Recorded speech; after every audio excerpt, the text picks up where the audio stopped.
жасанды интеллекттің көп мөлшерде пайдаланатын дипсик деп басасыздар, өзі ары қарай шығады да, мынандай сиырдың сияқты несі бар, соны баса бересіздер. Менде сақталып тұр, сондықтан мен бірден аша берейін. Енді бұл жерде барлық зат сақталады. Мына жерде не жаздыңыз, барлығы сақталады. Мен көп заттарды өстіп іздеймін, өзіме қажетті. Сосын мына жерге жазсаңыз болады. Немесе қосу таңбасымен тоже шығара алмайған, қиналған есептеріңіз, документтеріңіз салсаңыз болады. Жерге мысалы біз не істейік? Жарайды, біз жай бір не қылайық.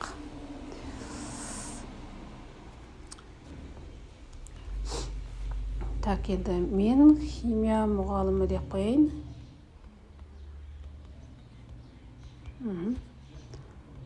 Маған 7-ші мысалы сыныпқа арналған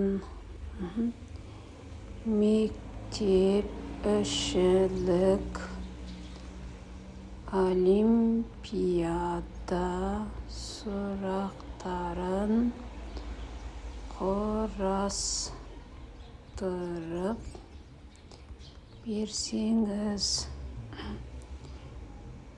Так, олимпиада сұрақтарын дегенде мен жерде қанша сұрақтарын жерде, яғни 10 тест, 5 жазбаша құрастырып берсеңіз. Жібердім.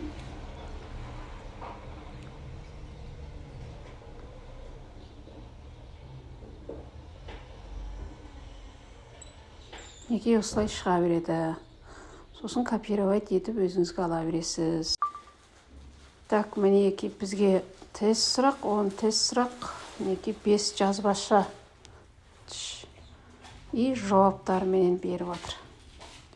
Сосын аласыздарды. 3-тің жауабы әлі аяқталмай жатыр.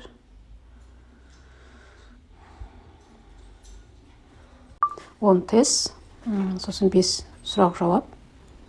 Сосын артынан жауаптарын қосып отырып жіберіп отыр. Өстіп мектеп ішілік олимпиаданы бір 10 емес какой-то бір 2-3 минут ішінде құрастырып алдық.